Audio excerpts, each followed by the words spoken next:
Good morning बच्चों। इस video में हम लोग वाक्य के भेदों के बारे में जानेंगे कि वाक्य के कितने भेद हैं, उन भेदों को किस आधार पर किया गया है उसका हम अध्ययन करेंगे। तो वाक्य के भेद के दो आधार हैं। वाक्य के भेदों के दो आधार माने गए हैं। पहला है अर्थ की दृष्टि से और दूसरा है रचना की दृष्टि से। तो अर्थ की दृष्टि से वाक्य के भेद जो हैं उनके भी 8 भेद बताए गए हैं, उनके 8 भेद बताए गए हैं। और रचना की दृष्टि से इसके 3 भेद हैं। इसके अंतर्गत वाक्य के 3 भेद बताए गए हैं। तो सर्वप्रथम पहले हम लोग क्या करेंगे, अर्थ की दृष्टि से वाक्य के जो 8 भेद हैं उनका हम अध्ययन करेंगे। अर्थ की दृष्टि से वाक्य के भेद 8 हैं।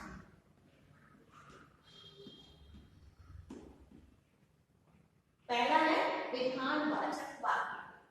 विधानवाचक वाक्य में क्या होता है कि जो क्रिया होती है वो सामान्य रूप से होती है, अर्थात किसी भी वाक्य में कोई ना कोई क्रिया तो होती है, लेकिन उस क्रिया का सामान्य रूप हमें दिखाई देता है तो वो विधानवाचक वाक्य कहलाता है। क्रिया उसमें हो रही है या होने का सामान्य कथन ही विधानवाचक वाक्य कहलाता है। उदाहरण के तौर पर हम यहाँ देख सकते हैं, सूर्य आग का गोला है। सामान्य रूप से इस वाक्य को कह दिया गया है कि सूर्य आग का गोला। अब ये क्या हुआ, विधानवाचक वाक्य। दूसरा जो इसका भेद है निषेधवाचक वाक्य।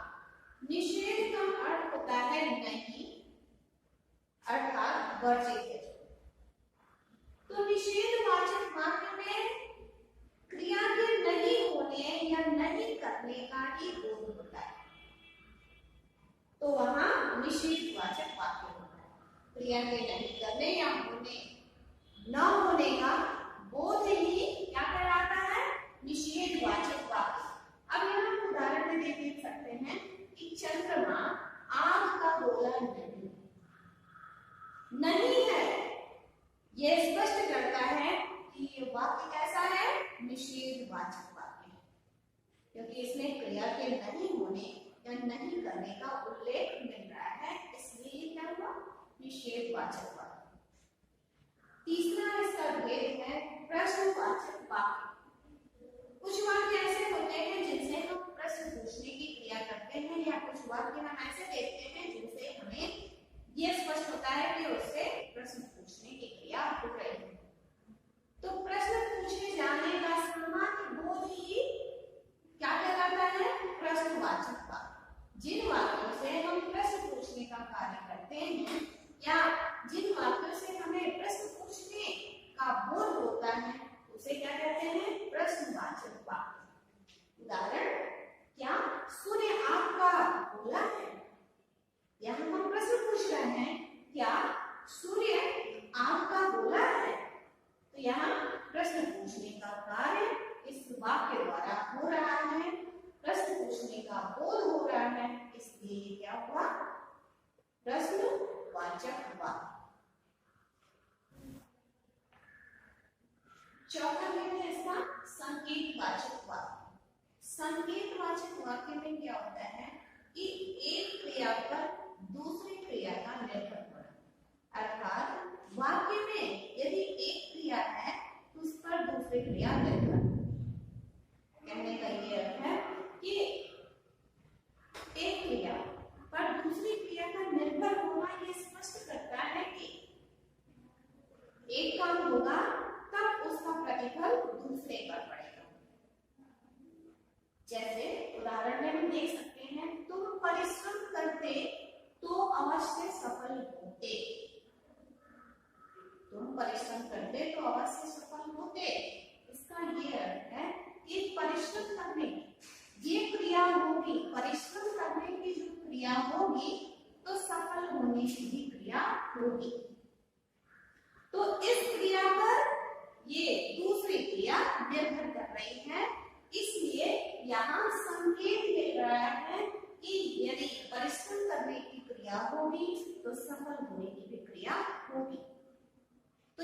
संकेतवाचक वाक्य है, अर्थात इसमें एक क्रिया का होना दूसरी क्रिया पर निर्भर करता है, इसलिए यह संकेतवाचक वाक्य है। तुम पढ़ोगे तो पास होगे। यदि मैं समय से आता तो मुझे डांट नहीं मिलती। तो इस तरह की जो क्रियाएं होती हैं वो क्या होती हैं? एक क्रिया पर दूसरी क्रिया निर्भर होती है, तो वहां संकेतवाचक वाक्य होता है। अब पांचवा भेद है संदेहवाचक वाक्य। कुछ क्रियाएं ऐसी होती है जो हो भी सकती है और नहीं भी हो सकती है, जिसके होने में संदेह या संभावना होती है, तो उसे कहते हैं संदेहवाचक वाक्य। जैसे हम शायद, संभवतः आदि शब्दों का प्रयोग करते हैं ना, तो उसका यही अर्थ होता है वो क्रिया हो भी सकती है और नहीं भी हो सकती है। तो उसमें संभावना या संदेह होता है, इसलिए ही उन क्रियाओं को संदेहवाचक वाक्य कहते हैं। मान लीजिए कि कुछ उदाहरण, जैसे शायद मैं शाम को घूमने जाऊं, शायद मैं शाम को घूमने जाऊं, तो घूमने की जो क्रिया है इस वाक्य में दिखाई गई है वो हो भी सकता है और नहीं भी हो सकता है। तो शायद या संभवतः में ऐसा पाया जाता है कि वो क्रिया हो भी सकती है और नहीं भी हो सकती। तो संदेहवाचक वाक्य में जब हम ये देखते हैं कि क्रिया का होना और न होना अनिश्चित है, वो संदेहास्पद है, संभावना भी है, तो वो क्रिया कैसे निकलती है? संदेहवाचक की। और वो वाक्य कैसे निकलते हैं? संदेहवाचक वाक्य। अब छठा भेद है इसका इच्छावाचक वाक्य। इच्छावाचक वाक्य में क्या होता है? जो कोई वाक्य कहता है, वक्ता कहने वाला जब कोई वाक्य कहता है तो उसमें उसकी इच्छा निर्भर करती है, वो उसमें अपनी बातों को व्यक्त करता है, अपनी इच्छाओं को व्यक्त करता है, उसकी आशा भी हो सकती है, उसकी शुभकामना भी हो सकती है, उसका आशीर्वाद भी हो सकता है। तो जो कहने वाला व्यक्ति है उसमें उसकी इच्छा निहित होती है, उसकी आशाएं होती हैं, उसका आशीर्वाद होता है, उसकी शुभकामना हो सकती है। तो ऐसे वाक्य क्या कहलाते हैं? इच्छावाचक वाक्य, क्योंकि वो वक्ता के कहने पर निर्भर करते हैं, वक्ता की इच्छा पर निर्भर करते हैं, इसलिए उन वाक्यों को क्या कहते हैं? इच्छावाचक वाक्य। जैसे हम कहते हैं ना, ईश्वर सदा तुम्हें सुखी रखे, मेरा आशीर्वाद तुम्हारे साथ है। तो इस तरह के जो वाक्य पाए जाते हैं वो किसमें पाए जाते हैं? इच्छावाचक वाक्य के अंतर्गत पाए जाते हैं। अब इसका सातवां भेद है आज्ञावाचक वाक्य। आज्ञावाचक वाक्य, इसमें क्या होता है कि जो वाक्य पाए जाते हैं उसमें या तो आज्ञा होगा, आदेश होगा या अनुमति जैसा भाव होगा।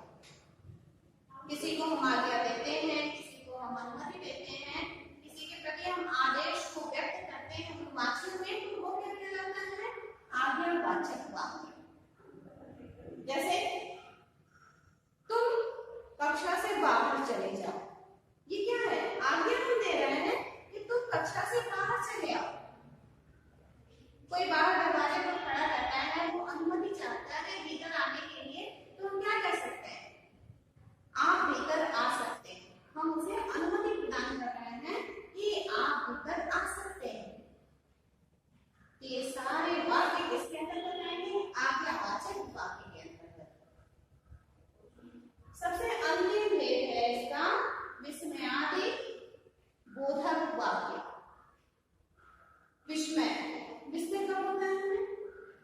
जब हमें आश्चर्य होता है, जब हमें हर्ष होता है, जब हमें शोक होता है, दुख होता है, तब हमें विस्मयादिबोधक शब्द की अनुभूति होती है। अर्थात ऐसे विस्मयादिबोधक शब्द हमारे मुंह से निकल जाते हैं जो विभिन्न भावों को व्यक्त करते हैं। ये सारे भाव हैं जिनको हम व्यक्त करने के लिए अनेक शब्दों का इस्तेमाल करते हैं। जैसे हम यदि खुश होते हैं तब किन भावों को व्यक्त करते हैं?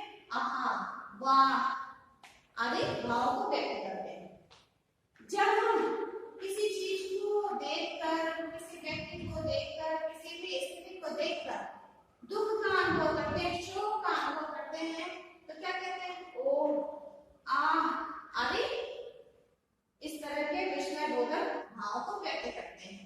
तो इस तरह से जो जो हमारे विस्मय के, हर्ष के, दुख के आदि के भाव जो होते हैं वो विभिन्न वाक्यों में हमें देखने को मिलते हैं। तो वो जो भाव व्यक्त होते हैं वही भाव जब हम वाक्यों में इसका प्रयोग करते हैं तो वो क्या कहलाते हैं? विस्मयादिवाचक वाक्य, विस्मय का बोध कराने वाले वाक्य। इसका उदाहरण है वाह, ओ, आहा। तो इसमें वाह, तुम तो कक्षा में प्रथम आ गए, तो ये क्या है? हमारे हर्ष को व्यक्त कर रहा है। ओ, तुम्हारी टांग टूट गई, तो ये क्या है? हमारे शोक को, हमारे दुख को व्यक्त करता है। तो ये विस्मयादिवाचक वाक्य कहलाएगा। मुझे आशा है कि आपको ये आठों भेद जो अर्थ के आधार पर समझाया गया है वो स्पष्ट समझ में आ गया होगा। रचना के आधार पर वाक्य के 3 भेद हैं। पहला है सरल वाक्य, दूसरा है संयुक्त वाक्य और तीसरा मिश्र वाक्य। सबसे पहले सरल वाक्य के बारे में हम जानते हैं। सरल वाक्य जैसा कि इसके नाम से ही संकेत मिल रहा है कि सरल वाक्य है, अर्थात इसमें केवल एक उद्देश्य और एक ही विधेय होगा, तो वहां सरल वाक्य आएगा। उद्देश्य विधेय आप जानते हैं कि वाक्य में जिसके बारे में कहा जाता है वो उद्देश्य होता है और वाक्य में जो उद्देश्य के बारे में कहा जाता है वो विधेय होता है। तो सरल वाक्य में क्या होता है कि सामान्य रूप से कोई एक उद्देश्य होता है और कोई एक विधेय होता है, तो वो सरल वाक्य कहलाता है। परंतु इसका जो दूसरा भेद है संयुक्त वाक्य, उसके बारे में क्या होता है कि 2 या 2 से अधिक वाक्य होते हैं। संयुक्त वाक्य में 2 या 2 से अधिक वाक्य होते हैं और वो दोनों ही वाक्य स्वतंत्र होते हैं, उनका अपना स्वतंत्र अर्थ होता है, परंतु वो विभिन्न समुच्चय बोधक शब्दों से जुड़े होते हैं। संयुक्त का मतलब होता है मिलना, एक से दूसरा जुड़ा हो उसे हम कहते हैं संयुक्त। इसके नाम से ये स्पष्ट होता है। तो संयुक्त वाक्य में 2 या 2 से अधिक वाक्य होते हैं जिनका अपना अपनी स्वतंत्र अर्थ होता है, वो वाक्य अपने आप में पूर्ण होते हैं, परंतु वो किसी न किसी समुच्चय बोधक शब्दों से जुड़े होते हैं, इसलिए वो संयुक्त वाक्य कहलाते हैं। उदाहरण यहाँ देख सकते हैं कि राम ने जरा सिर हिलाया, राम ने जरा सिर हिलाया, ये वाक्य पूरा है। राम ने जरा सिर हिलाया, उसकी ओर देखा, उसकी ओर देखा, ये भी पूरा वाक्य है। इन वाक्यों से अपने अपने अर्थ निकल रहे हैं, लेकिन ये दोनों ही वाक्य, राम ने जरा सिर हिलाया और उसकी ओर देखा, ये और समुच्चय बोधक शब्द से दोनों वाक्यों को जोड़ दिया गया है, दोनों वाक्यों को संयुक्त कर दिया गया है, तो इसलिए ये हुआ संयुक्त वाक्य। अर्थात ये दोनों वाक्य तो अपने आप में अलग अलग हैं, लेकिन उन दोनों को हम समुच्चय बोधक शब्दों से जोड़ देते हैं और उसके पश्चात इन दोनों ही वाक्यों को हम देखते हैं कि संयुक्त वाक्य में परिवर्तित हो गए हैं। जबकि इन दोनों ही वाक्यों का अगर हम अलग अलग करें, इनको अलग रखें, इस समुच्चय बोधक से न जोड़े, तब भी इनका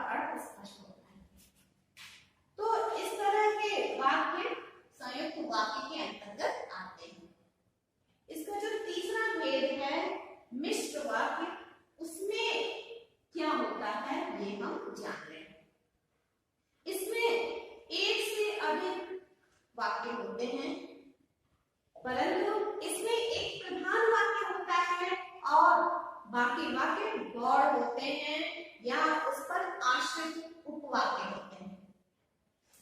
पहला वाक्य प्रधान होता है या फिर कोई भी वाक्य उसमें प्रधान हो सकता है, लेकिन उस पर आश्रित उपवाक्य होते हैं। अर्थात एक वाक्य पर दूसरे वाक्य का निर्भर होना पाया जाता है। उदाहरण के रूप में यहाँ देख सकते हैं, मैंने देखा कि राम सो रहा है। तो मैंने देखा जो प्रधान वाक्य है, इस पर निर्भर उपवाक्य है कि राम सो रहा है।